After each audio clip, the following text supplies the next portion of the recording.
So anyways. Okay. So, take two. Okay. So who are you? I'm Tad Brockway. I'm the Group Program Manager for the Terminal Services Product Development Team. Wow.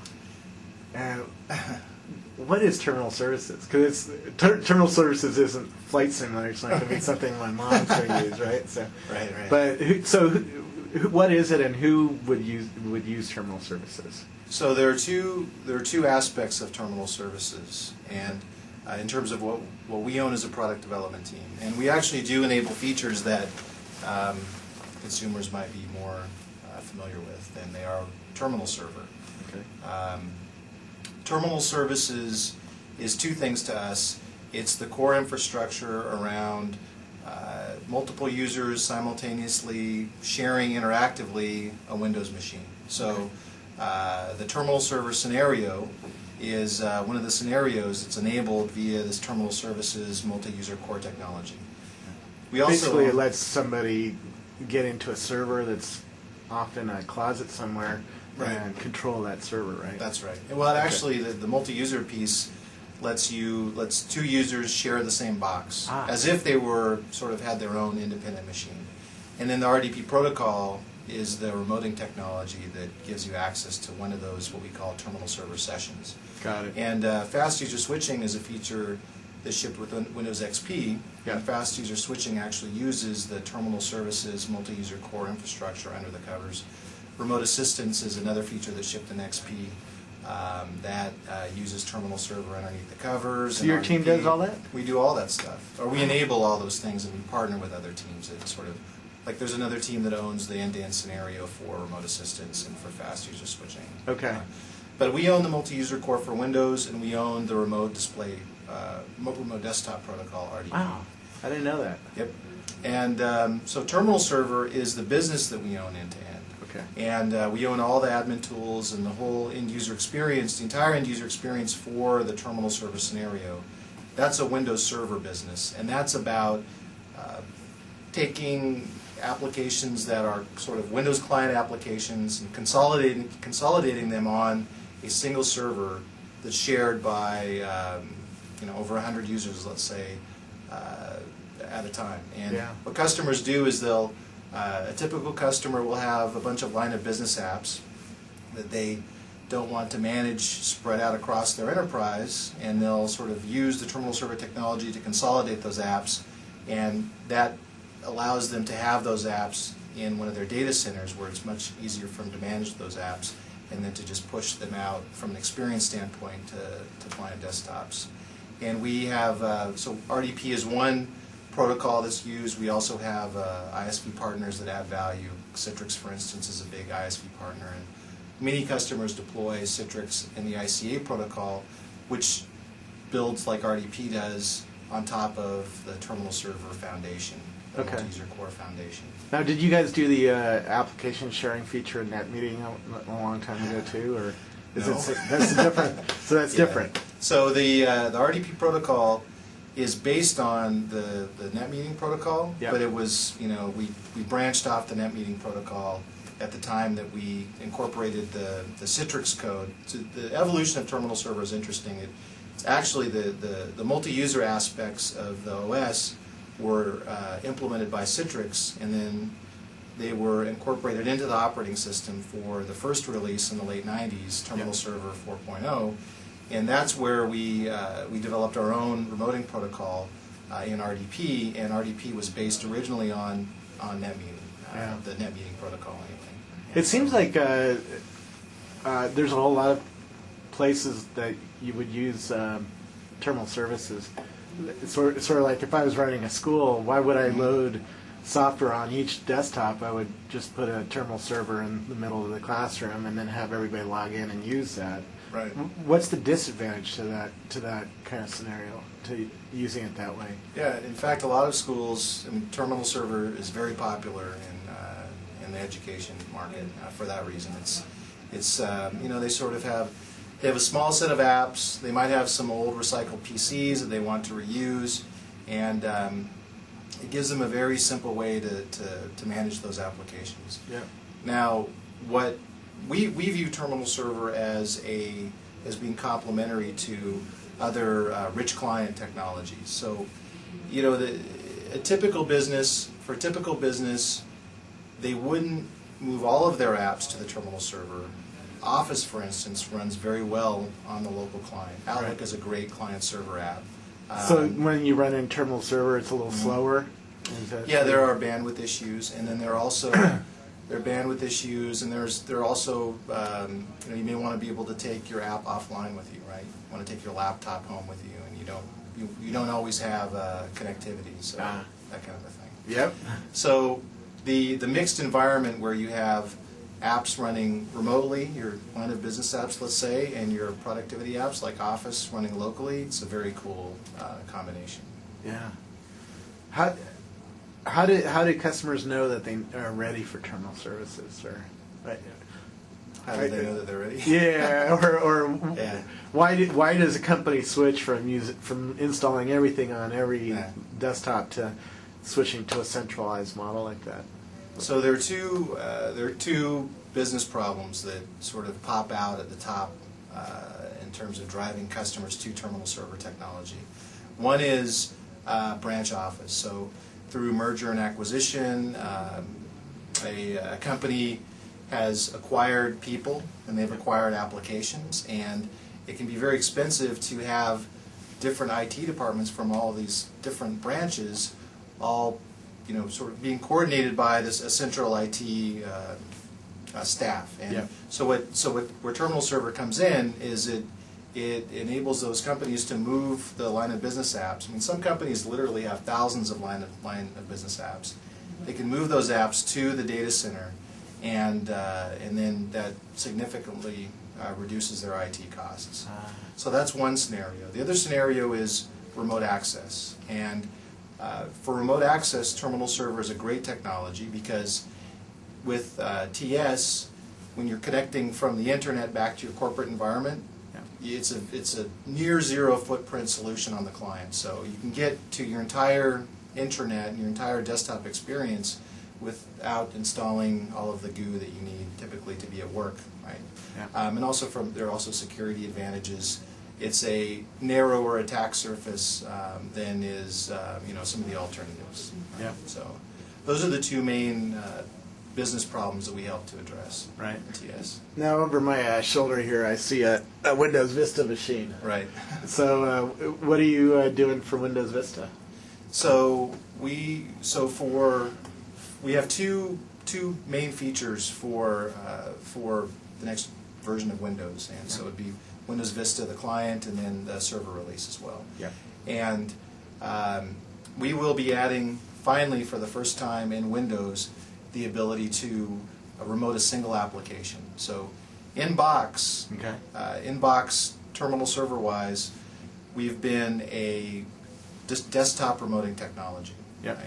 And I mean, virtually every Microsoft employee uses terminal server for accessing their desktop remotely. Now we'll be able to access single applications, and so it's great from a Windows standpoint because now we're able to sort of take the best of remoting and have that be truly integrated in with applications that are running locally. So you get that nice mix of local and remote apps. And I have a Unix background, and this is the one feature that I'd been waiting for since I first laid my hands on NT. So I'm pretty excited about this feature that we call remote programs, or Rail is the code name that we've been using internally for this feature. R-A-I-L. R-A-I-L. Remote applications integrated locally. Okay. Expands to.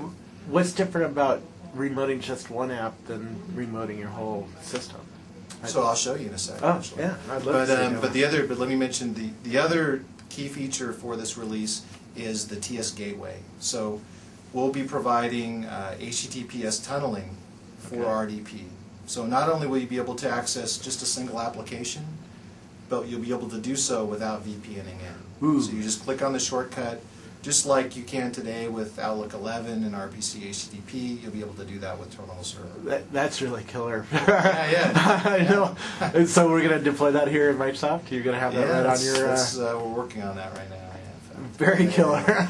But For people who don't understand Microsoft, we have a pretty strict VPN firewall, so we can't get into our desktops from outside of Microsoft LAN. You know, so if I go down to my parents' house or whatnot, I have to actually VPN into the corporate network here to get into my desktop.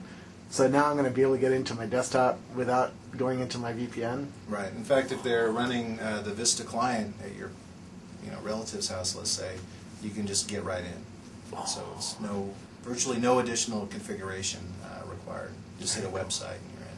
Very cool. But anyway, I can show you some of the stuff. Oh yeah, I'd love to see it. So this laptop is a Longhorn server. Okay. These are near beta 1 builds. Okay. So they're kind of early builds, but Got it. this is the client and this is the server. Yeah.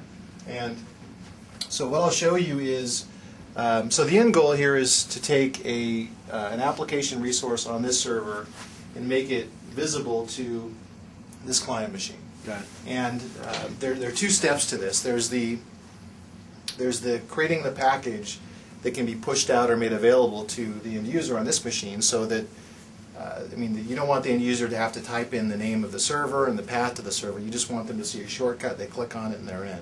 And so there's the admin piece, and then there's the end user piece. Okay. So I'll show you the admin piece. Great. So what I have here is a kind of a standalone wizard this is very early, Yeah. to be clear. This is like even sort of prototype level code here. But this will all be integrated into a larger admin tool by the time we ship. Okay. But using this wizard, you can create a package, an MSI package, that can be pushed out to your client desktops using, you could push it out using group policy, or you could push it out even using some third-party product or SMS, whatever desktop management solution the company has in place. Most of them support MSI, and that's why we picked MSI as our package format. Okay. So let's say that I'm an admin and I want to make Microsoft Excel available to my remote users. Okay. So you can see that it digs through the start menu and the registry, and it finds all of the apps that are installed on the box. I click and select Excel. I hit next and go through some of this. Let me see, I'm going to save, just for purposes of the demo, I'm going to save this on a USB drive to kind of simulate group policy or SMS. And I'll select that I want to create an MSI package. Next. These are the settings if you have a gateway or a proxy. We don't in this particular scenario, but you could enter in the name of or the path to your gateway server, your terminal server gateway server here. Okay. And finish. And so it's off now, generating that MSI package, which you just did. It was very quick. If you look at it, it's pretty small, right? You can think about what's required to push Excel out as a standalone app to a client. Yeah. It would be much larger than 72 gigs. Yeah. A few hundred gigs. That's right. So I'll take the USB drive, Okay. simulating my desktop management software, take it over to the client machine, and of course this will all be transparent to the end user. And what happens is the MSI executes just like any MSI would for an app that's being pushed out to the client. And what it's doing is it's installing the icons and the shortcuts and even the file associations, if I'd set it up that way, for this remote Microsoft Excel shortcut. This will just take a sec. Okay. So it's done. And now what we can do, we can go to the Start menu. Yep. Oops. And there we have, in Remote Applications, we have Microsoft Excel, and I had previously published MSN Messenger. Okay. So, to me, as a novice user, this looks just like a regular Excel shortcut. Prompts me for my creds.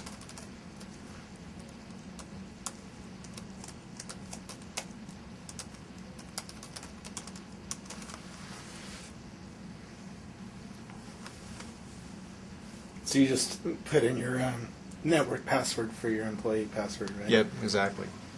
And there it is. So this is Excel running on the laptop over here. It's running remotely, and it looks and feels like a local application. I can launch another app, like I can launch Notepad, and I can alt-tab between them. Yeah. I can minimize the app. It shows up down here. So it shows up as a real It looks, Excel. yeah, it really looks like a local app. Are there any differences? Now, you couldn't share a flight simulator, for instance. Well, you could, but your performance wouldn't be like right. Yeah, it just, you know, it depends on the app, and games don't work too well over TS. Yeah, because you don't share DirectX calls, right? Today we don't. That's right. But standard business apps. The standard business apps that like any real business apps. Real business apps. They work pretty well. What, Doom's not a business app? But my favorite app is MSN Messenger. I can click on MSN Messenger, and there it is. It looks to me. You can see we have sys-tray integration here. The toast pops up there. And that's These sub windows all pop being up, remoted? and all of this is running on the server. So it really does look and feel like a local application. Yeah. It's real impressive. Yeah. So getting to your shortcut through this MSI mechanism is one way to do it. If you're on a home machine where you're not within reach of Intellimere or SMS group policy, what you'd like to be able to do is to access those apps through the web, right? Just like you do today with OA. So I don't have an end-to-end solution that I can show you today, but what I do have is something that we have wired together for a prototype that is available via Beta 1. This is something you can even download via Beta 1. Mm-hmm. And this is just HTML and JavaScript that's written where the developer of this web page has used the ActiveX interfaces for the terminal server client and has coded up this effectively this application portal. Yeah. So I can click on, if I'm at home, it's the same experience. I can click on Documents, let's say. This is kind of cool, this whole concept of being able to get to your documents remotely. You don't have to have the application level view. You can also have the document level view. So you click on Docs, it's Documents folder. Again, I have to log in. Yep.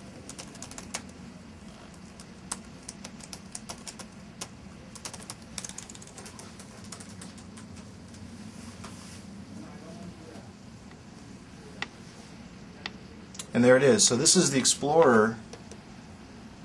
All through running HTTPS? All through, well, it through- would be virtually the same experience if you were going through HTTPS, but we don't have the proxy set up here or the gateway set up here. But it's effectively the same experience, although you might be prompted for smart card kind of a thing if their system's configured that way. Okay.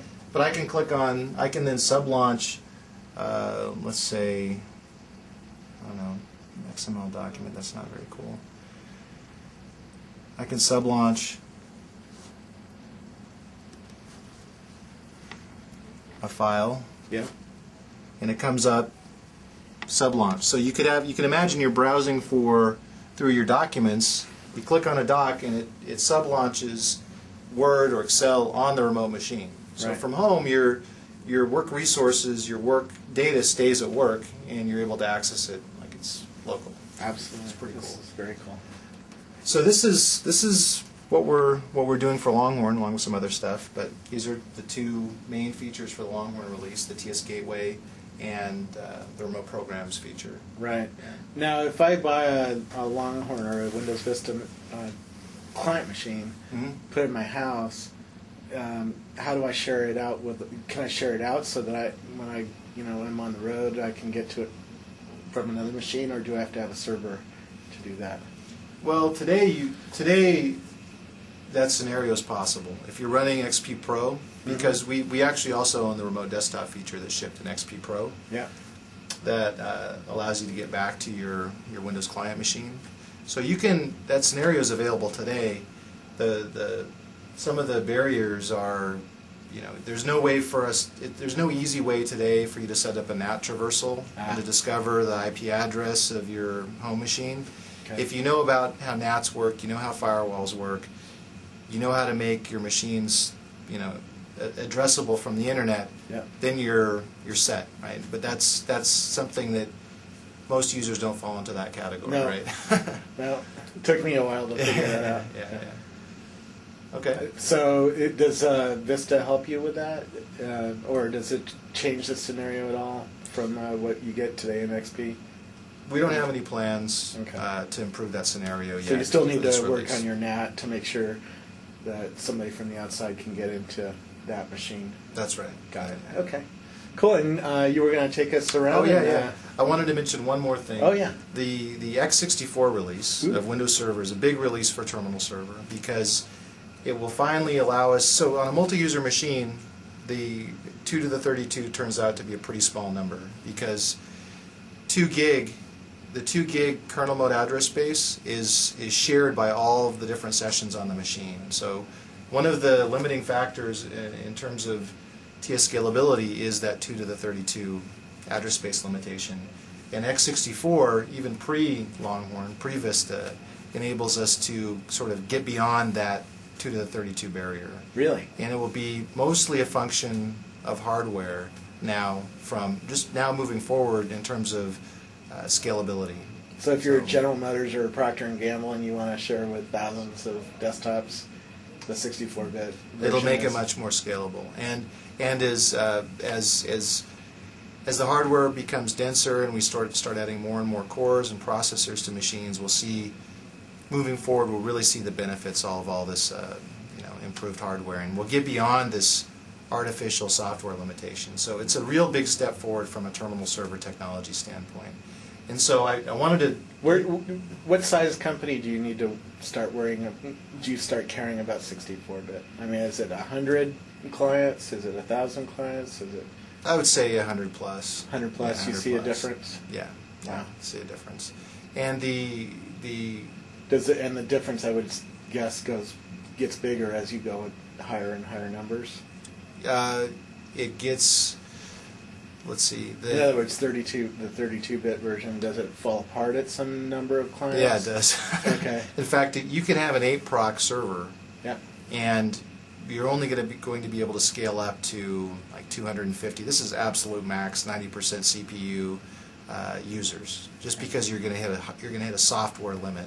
Okay. Now, with an 8-proc and x64, you'd be able to go much further. Okay. And so that's it. It will allow customers to really take advantage of the multi-core or multi-proc hardware that's out there. And when's the 64-bit version coming in? It shipped. It's out already? Yeah. Oh, okay. It shipped earlier this year. Awesome. So the Windows Server 2003 version did. Okay. Yeah, and we'll see even more benefit in the Longhorn time frame, for sure. Got it. Yeah. But I thought it would be good to go talk to Costin. He's our test lead who's in charge of Let me adjust my tripod here. And we'll terminal go. server scalability. Yeah, lead us around. Okay. Thanks. Sorry.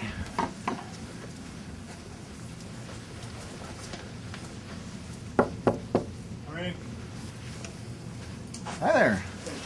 Hey, Costin. So, This is Robert. Hey, how are you doing? So, who are you? I'm Costin Hatiu. Okay. I'm a test lead. And what do you do here? Server group. Well, different stuff. I'm working as a test lead on core components. I also work on our scalability Okay. stuff. I do PM a feature right now. What's the what do we need to know about scalability in terminal services? I mean, we just talked a little bit about 64-bit and how that lets you go above 250 clients, you said? Well, You go ahead. Go ahead. So, Give him the real answer. I guess that's the most exciting news about scalability for terminal server in Windows.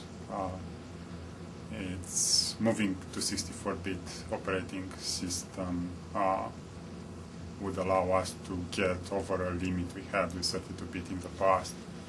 And basically, from that point of view, being able to put virtually as many users as the hardware allows you to take. We're careful about using numbers like 200, 250, 1,000, because it's very There's too many customer variables. dependent, too many variables. Yeah. Yeah. It's sort of like talking about battery life, you know. But we do scale up. We do have a white paper, and we'll update our white paper for x64. Oh, that's a good question. Where we show where should you go for more information on terminal service? Microsoft.com/terminal server. Okay. And from there you can find our current scalability and performance white paper, which is sort of out of date. Yeah. But we do test runs in our lab environment here, and we do publish numbers for the number of users that can run in an artificial scenario, right, that we put together. So, but I thought it would be good if Costin could lead us over to the lab. He can show you the hardware that we use for perf testing. And Sure. do you have any tips for people who are implementing terminal server for the first time on how to squeeze the best performance out of it? Well, Are there any secret tips or tricks? probably most of it has to do with applications. The applications you're using, like very common things that give good improvements are making sure that your DLLs are properly based, so they don't get rebased on load. Making sure you avoid interpreters or all kind typical software that takes a lot of background processing. Okay. That would help. Those are two things that make quite a difference. Is there any architecture things that people, when you're setting up a network that you should think about? I'm not sure if that matters too much anymore. But. It may matter a lot more with the new 64-bit systems, but the 32-bit system, I believe typical loads would not get you close to where you would have saturation on the normal 100 megabit per second networks. So. Okay. In the future, though, you may need to think about other stuff. Better go see Cisco or networking hardware, and because that'll be the bottleneck, not the processor. Right? I still think it's going to be the processor for some time. For the foreseeable future. Yes. Very cool. Okay. Yeah, let's. I'd love to see your lab. Of course. It's this way.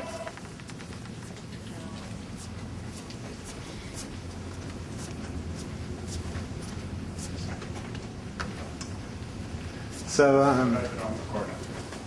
These are probably coming out of overlap. Now, empty shells. Yeah. doing a fair amount of work to reshuffle stuff because we had to replace hardware. So Fix me out there. Sorry. I won't run around more. But just careful. Here it is. Ah. So this is a lab for the entire terminal server test team, and our scalability client are right around the corner. You can see here, this is the rack where we have the test servers. This is a big 4-bit x86 box, an MD64 driver aids for support, networking, all kind of stuff. And these are client benches. So all these guys are used in different domains to load the test server with our standard applications.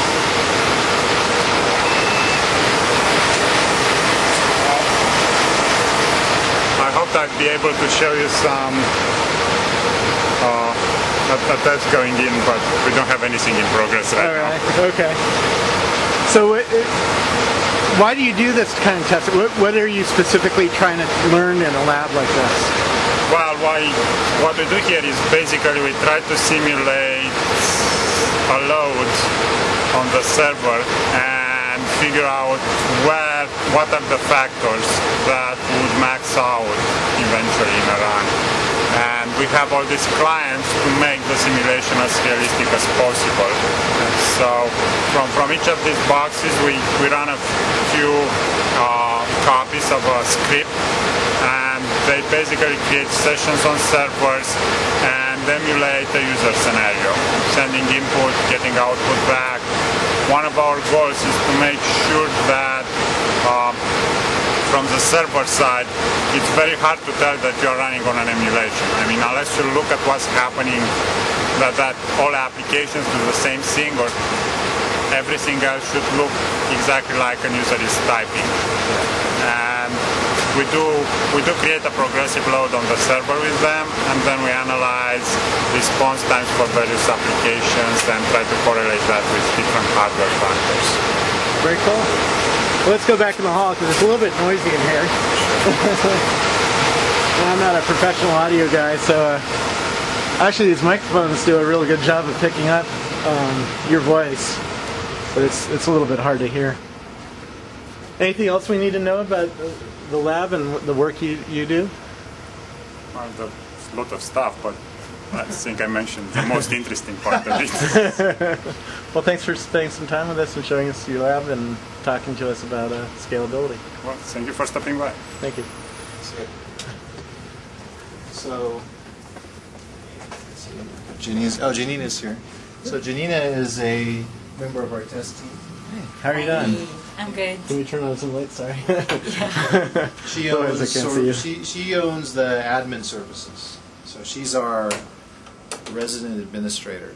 She thinks about the admin a lot. So. Yeah. From an admin perspective, maybe somebody who's just getting into terminal services, are there any suggestions you have for them when they're first getting into the terminal server world? Oh well. Let me go over here so I don't. Yeah. They're much better. Yeah. What can I say? So I think we have a pretty comprehensive set of tools. Maybe what we need to do in the future, make it more upfront, easy to use, and more discoverable, which we are trying very hard to do. But What's the first tool that people should check out? TSCC, I would say. TS configuration should be the first tool to check out. This is we have a very comprehensive set of properties and settings related to terminal server. Then, if you think big deployments, they need to look at the group policy, gpid.msd, and there we have again settings that are specific, to deployments that will help administrators take full advantage of TS features, and not only. Do you see any common mistakes that people make when they're setting up a terminal server? Not really. I mean, licensing, yeah, is not my strong point. Licensing, but Why is yeah, that a licensing. Well, the licensing problem is that the associating the terminal server with the license server, that's pretty easy to screw up actually. And we checked in a number of changes to the SP1 release for 2003 to address the common mistakes that people encounter in terms of setting up their license servers. And we made it much easier to manually bind a terminal server to the right license server. Previously, we sort of had emphasized its auto-discovery capability that isn't 100% reliable. That's one of the things we spent a lot of time on for SP1. And our WMI provider as well can all be done via WMI. In fact, we have a pretty rich WMI provider for TS. Oh, yeah. It's something most people may not be aware of, or many people may not be aware of. We just interviewed that team too. So. Is that right? Yeah. So group policy is great, and WMI is great, and those are available today from an admin standpoint. Right. Actually, TS WMI or WMI provider has, it's I should say the most complete, what you mean tool there. Just because it has GP settings and TS configuration settings, has all the licensing, exposed there, and session directory. I mean, that one would be the one to use. Only that's a big time, needs programming experience. Yeah. Although I think we have for our administrators script samples. Yeah. Will help them at least get started. Yeah. If somebody is having problems with terminal server, where do they find you guys? Do you guys hang out in news groups or? Yeah, we do spend some time in the news groups, and we have a pretty active set of NBPs. So the terminal server news group, if I looked in there recently, and most posts are replied most posts are covered by either an MVP or a Microsoft employee. Yep. Very cool. Anything else we should know about a terminal server or what you do here? Well, I just think people need to use it more, configure it, just make. Why do you think people haven't discovered it?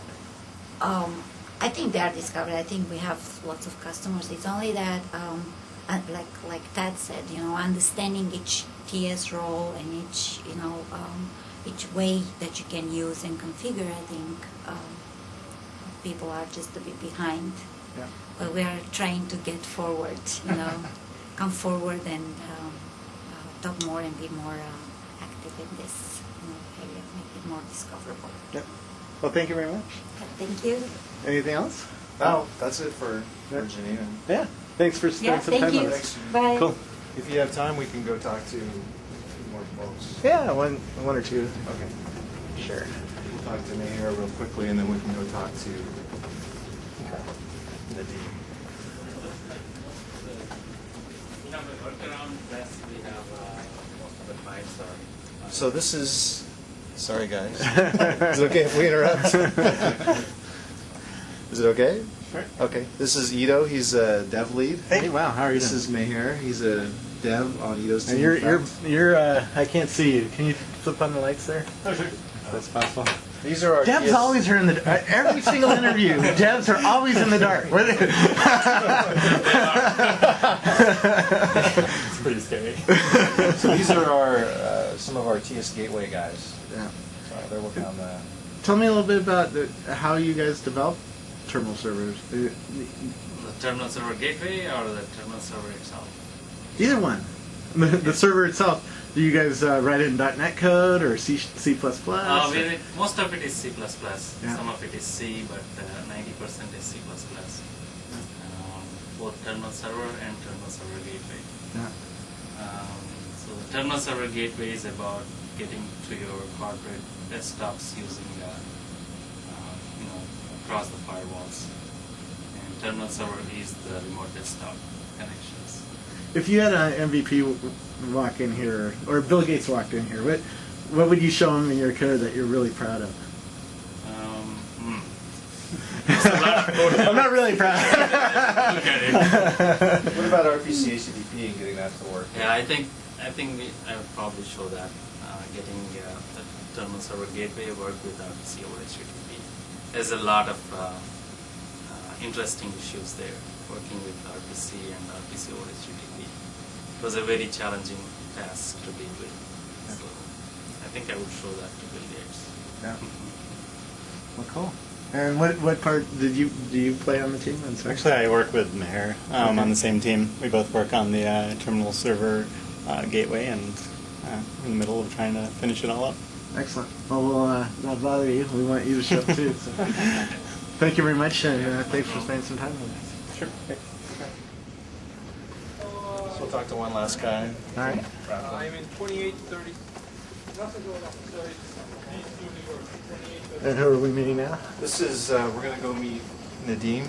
Okay. So this is this area is the kind of the back end, the administrator and the gateway, and this way we have the folks that own RDP. Yep. And then over here we have the folks that own the multi-user core. So these are more the infrastructure guys. Ah. And we'll go down and talk to Nadeem. He's the dev lead for the RDP development team. Oh, very cool. So his team owns the remote programs feature, and they own RDP performance and pretty much anything RDP related. Very cool. Hey, Hi there. So. how you doing? Hey, really well. Thanks for meeting with us. Sure. So you're the famous Scoble? Oh yeah, or some infamous or whatever. I've been reading your blog. Oh jeez. Yeah, Oh boy, is that a good thing or not? that's a good thing. All right. Hey guys. So what do you work on the RDP, the infrastructure part of terminal services? Yeah, I yeah. just was hearing that. Tad, you want to come in? Yeah. So Let me see if I can. Let me get with my. let me dash lock window. up a bit. Uh, There we go. Got a cool screensaver there. Yeah. Um, Where shall I sit? that's fine. He has a bar in his office. This is awesome. I think I need one of these in my office. It's not really a bar, more a secondary work surface. Something like that. If you had a college hire here join the team, what would you have to train them about RDP? What? Well, that's a good question, actually, because we've had a few recent college hires in the last couple of years or so. Well, I mean, do you guys know what RDP is? Yeah, we went over that. A little bit, yeah. So you guys went over I that? can go into more detail though. Yeah. So RDP basically is the protocol that we have that allows us to remote the Windows experience. That's kind of the way we look at it. And primarily today, the Windows experience is a lot of graphical stuff that's going on. Yeah. We also redirect input devices like the keyboard, mouse, and I don't know if you guys talked about the device redirection features like drives and No. printers and ports. No. So essentially all the things that make the Windows experience really rich and great when you're sitting up there locally at your PC, RDP strives to make those work well remotely Okay. over a network. And so there's a lot of neat stuff that goes into that. Hardcore protocol optimization, there's graphics, there's system level stuff. Is this a protocol that was invented by Microsoft, or is it a standard? RDP is a Microsoft protocol. Okay.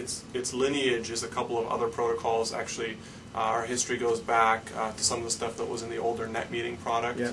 I was a NetMeeting MVP, so. Cool. That's why I asked about NetMeeting earlier. But it is quite different at this point. I mean, it's been evolving for several years, and we put a lot of, my team and I work on a lot of different things there, but we put a lot of effort into making it work really efficiently. Can you talk about how we intercept the display traffic or display data? Yeah. Actually, I mean, it's actually pretty interesting how terminal server works, because there's this whole session that's created there for your applications, and one of the design goals really is that the apps just work, right? That's the really interesting thing about terminal server. One of the many interesting things is that you have all these apps that were written years and years ago, some of them, and they don't know that they're running remotely, and they just work. You don't have to change your app or do anything special. And we do a lot of work, actually that's one of the challenges for TS, to make that work seamlessly. And so TS and RDP actually operate by abstracting away a lot of the things in the system. So for RDP, we actually have a display driver. Just like NVIDIA or ATI might write display drivers that talk to their hardware, we have a display driver called RDPDD that actually writes to the network in our protocol. Okay. So, to go back to that college hire, well, he'd be learning a lot. He or she would be learning a lot about display drivers and kernel stuff, as well as all the networking. And at the other end, at the client side, our app is just a GDI application. So it's a standard Win32 application that decodes that network format from RDP and then uses GDI to play back what's happening. So the apps on the server, they don't know anything. They're just running along happily, and then all of a sudden the display driver changes and it's now an RDP display driver, and it just writes to the network. Interesting. Yeah. If I remember back to my NetMeeting days playing around with file sharing, sometimes you would see the thing paint, Mhm. right? Because the network would slow down or something like that. Does that still happen? Not as much. RDP tries to be a lot smarter in terms of the optimizations. So one of the things is the bandwidth that RDP uses is dramatically less than something like the older generation NetMeeting and some other products that might be out there. And so even on a standard link, DSL or wireless, you're not going to be using that much bandwidth, and so you're going to get more instantaneous screen updates. You won't be seeing that. Right. And then once you do have a contention situation where things back up, then again we try and be clever about how we optimize the display so that the user gets a good responsive experience overall. I mean, that's one of the things is we optimize to make sure that the experience is responsive, because you're going to be sitting there doing all of your work and you don't want to be hung or waiting for things.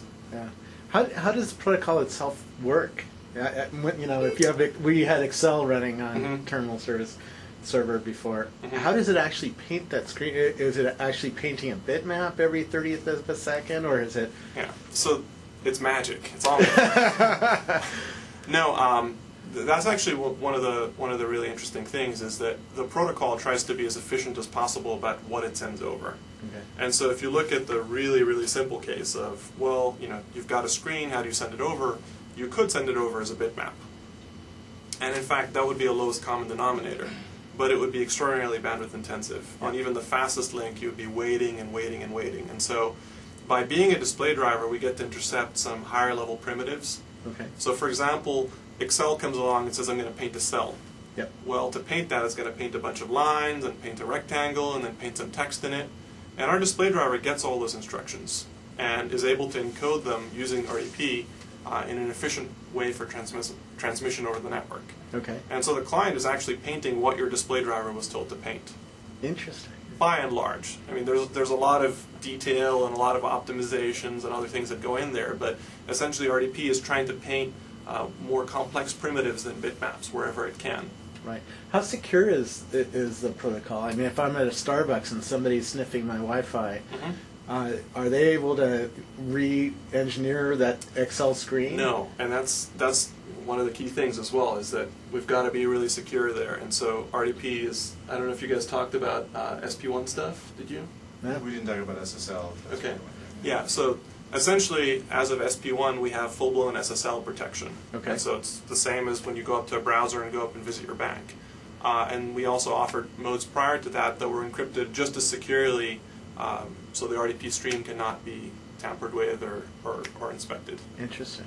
Yeah. And then, does having terminal server on your machine, does that increase the attack surface at all? Probably does, right? And you guys probably work a lot to make sure hackers can't get in on a machine and do something they're not supposed to be doing, right? Yeah. Tell me a little bit about what kinds of things. Well, I don't know. Tell me what kinds of investments you're making to make sure that nobody can get in on a machine like that. I don't know if you want to talk a bit about that. At a general level, We don't want to help the bad guys, but at a general level, we do everything we can to make the attack surface as small as possible. Yeah. Right? That's just a standard good practice. In addition to that, we have our own penetration testing that we do, and our folks spend a lot of time trying to find vulnerabilities and, of course, doing what we do in Windows here to make sure we don't have vulnerabilities in the code to begin with. yeah. Very cool. Always stay up with the latest patches and stuff like that too. Yep, right? Yeah. standard advice there. Any advice on how to make sure that your systems are at most protected against, accidental intrusion or hacker intrusions? No, I mean, first of all, have a firewall up and running. Yeah. And the RDP port is 3389, so if you want terminal server access, you just have to open up the remote desktop port, 3389. And then you should, just obvious stuff, like you should make sure you know who has access to RDP and who can access your machine remotely and who's in the administrators group. And if you're in the administrator group, you can get in and you can access the machine remotely. You get that for free, so by default. So just knowing who can get in, and just like we do, we try to shrink our default attack surface, and customers should do everything they can to keep their deployed attack surface as small as possible as well. Anything else I should know about RDP or your job or? RDP is awesome, and one of those technologies that. Are you a user? Oh yeah. Well, then I It's guess awesome. everybody else who's not a user should really check it out. It's there in XP as remote desktop, and Yeah. so it's really a life-changing technology for a lot of people because they get to work from wherever they want to rather than being tied to your machine. And Well, my son lives 1,000 miles away from me, and I get to help him out with his yeah, machine. remote assistance as well is also remote assistance and remote desktop are both built on top of RDP. And those are great technologies to try, really easy to try, and we keep hearing how people love it, and want to make sure that more people get to use it as well. Right. How much? You talked a little bit about the bandwidth or how RDP works. Mhm. Does it take a constant amount of bandwidth, or does it take bandwidth only when you do something on the screen? Yeah. or- So if you're not doing anything, it's quiet.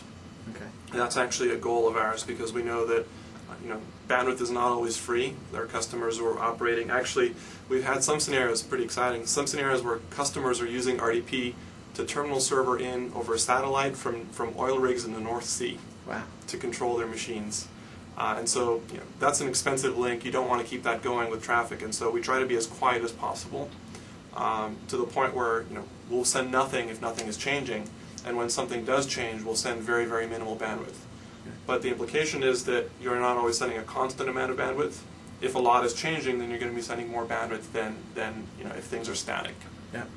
On average, what kind of bandwidth do you recommend to have a decent experience? It's going to vary, and really what I would suggest is to try your scenario. So it's going to depend on what your app is doing, and an app like a standard Office app, Word, Excel, all those things, usually performs really well over terminal server because not much is changing on the screen. They're not very multimedia intensive. If you're running something more media intensive, well, it doesn't work as well. In fact, you need a lot more bandwidth for those sorts of things. So the best advice is take the app that you're interested in and actually try and measure that and run it, see what it's like. Usually, though, standard DSL links work just fine for standard usage. Like Cool. all of us TSN from home, and you most of the time can't really tell it's remote unless you're kind of tuned to certain cues that we're trying to get rid of as well. Yeah. Is there a common question that the MVPs keep hearing, or anything we haven't covered today? We get asked about licensing quite a bit. We're one of the few server technologies that we enforce licensing, and as a result, we get a lot of questions about our licensing models, how we do enforcement, the discovery problem that we talked about. If you can't get back to your license server, that can be a problem. So licensing is the number one topic area, and then profile management and app compat. Those are some other. App compat actually is a big area for us because a well-written app will run great in a multi-user environment, but an app that tries to open a listening socket, for instance, and thinks it's the only app trying to open, or assumes it's the only app trying to open that listening socket, it won't work very well in a TS environment. We have lots of little issues like that that our customers have to deal with in deploying a terminal server. Got it. Yeah. But standard apps, Office works very well. Virtually all productivity apps work very well. It can take some time to get through some of the idiosyncrasies of some of these other line of business apps. Yeah. Yeah. Also, if you're an app writer, then pay attention to terminal server. What's your message to the app writer? Follow the guidelines for being a well-behaved multi-user app, and as well as that, make sure to offer a mode where you work well over terminal server. So if you're doing fancy effects and animations that are not critical to the app, then offer a mode to turn them off and detect if you're running in TS and scale them down. We're starting to see that in a lot of the apps, actually. And it's just fantastic to see it because people are asking for this, and people want to use these apps remotely, and it makes your app a better app if it behaves well remotely. So I bet the Windows Presentation Foundation, aka Avalon stuff, is going to drive you guys nuts. Well, probably another interview. Spend a lot of time thinking about apps. Yeah. So. Yeah. Because the apps that team is showing me have a lot of animations and mouse overs that grow things, and they do. Well, we're working pretty closely with those guys. Yeah. Yeah. So you guys will probably work pretty well with their That's what we're methodology. working on. So you should come back and talk to us Yeah, that'd sometime. be great. All right. In a few months. There might be Next some year. more exciting stuff. Next year when Vista gets a little closer to shipping, actually. Can't say any more than that. Yeah. Lots of sleepless nights ahead for the dev team. Perhaps. But I mean, the fundamental thing, what it comes down to it is that we're about remoting the Windows experience so that the richness and the greatness that you can get locally just works remotely. And part of that is us making it so that it's seamless and the apps don't have to know. And part of it is as well, if you're writing an app, make sure that you test it in that scenario and make sure that you think about those cases. Yep. And how you detect whether or not you're running in a TS environment and whether or not you're remote or local, all of that's documented in MSDN. So. Yeah. Get Systemetrics. Get Systemetrics SM remote session. That's right. But it's all on MSDN. Yep. Yeah. Well, thanks for spending some time with us. And Sure. Thanks for giving me a tour. Is this the last stop? This is it. Yeah. This is it? All right. Thank you very much for giving me a tour, and it was fun seeing your team. Thank you. And what you're doing. Thanks See you a lot. guys.